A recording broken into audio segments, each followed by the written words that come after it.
நான் இன்றைக்கி இந்த ப்ரிசர்வேஷன் பண்ணுறதுக்கு 6x6 டீக்குட் ஃப்ரேம் எடுத்திருக்கேன். ஃபஸ்ட்டு ஸ்டெப்பு நம்ம வந்து தேவையான திங்ஸ் எல்லாத்தையும் எடுத்து வச்சுக்கணும். ஃபோட்டோ, எனக்கு டீக்குட் ஃப்ரேம். தென் நம்ம வந்து பெயிண்ட் பண்ணிக்கணும். ஃப்ரேம் வந்து பெயிண்ட் பண்ணால் தான் அது ஒரு பேரியர் மாதிரி க்ரியேட் ஆகும். சப்போஸ் இன்கேஸ் வந்து லீக்கேஜ் ப்ராப்ளம் நம்மளுக்கு இருந்தது, நீங்கள் பெயிண்ட்டுக்கு பதில் அதோட எட்ஜஸில் வந்து க்ளூகனால் வச்சு அப்ளை பண்ணிவிட்டு அதுக்கப்புறம் நீங்கள் எனக்கு வேணாம், எனக்கு பெயிண்ட் வேண்டாம் அப்படின்னா கூட நீங்கள் இந்த க்ளூகன் வச்சு அப்ளை பண்ணிவிட்டு அதில் கூட நீங்கள் ரெசின் வச்சு ஃபிக்ஸ் பண்ணலாம்.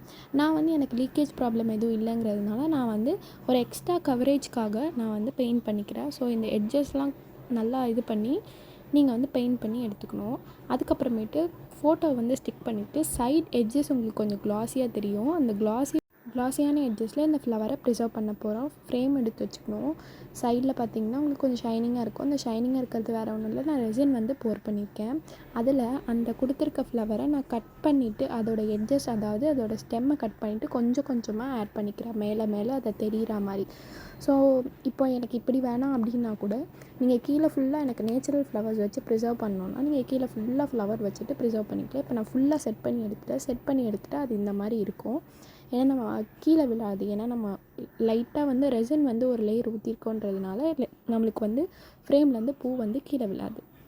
இதுக்கப்புறமேட்டு இதை கொஞ்சம் ஃபிக்ஸ் பண்ணுன்றதுக்காக என்ன பண்ணணும், இந்த பூக்கு மேலெலாம் இப்போ நான் போர் பண்ணுற மாதிரி அந்த எட்ஜஸில் மட்டும் வந்து ரெசினை போர் பண்ணணும்.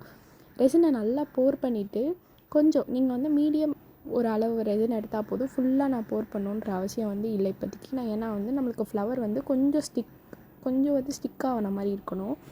அதனால் நம்ம இப்படி வந்து ஃபுல்லாக போர் பண்ணிக்கணும்.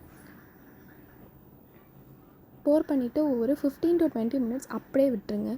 விட்டதுக்கப்புறம் நீங்கள் கடைசி லேயரான ரெசினை வந்து ஃபுல்லாக நீங்கள் வழக்கம் போல் எப்படி உங்களுக்கு போர் பண்ணி ஊற்றணுமோ அந்த ரெஸ்டிங் ஹார்ஸ் வச்சுட்டு நீங்கள் வந்து போர் பண்ணி ஊற்றிக்கலாம். ஃபைனல் அவுட்புட் நம்மளுக்கு 24 ஹவர்ஸ்க்கு அப்புறம் ஃபைனல் அவுட்புட் கண்டிப்பாக ரெடி ஆகிடும். இப்போது 24 ஹவர்ஸ்க்கு அப்புறம் நம்மளுக்கு ரெடியான அவுட்புட்டை பார்த்திங்கன்னா எவ்வளோ க்ளாஸியாக, எவ்வளோ ஷைனிங்காக, எவ்வளோ கிளியராக இருக்குதுன்னு பார்த்தீங்களா? இந்த மாதிரி தான் வந்து ப்ரிசர்வேஷன் ஃப்ரேம் வந்து பண்ணணும்.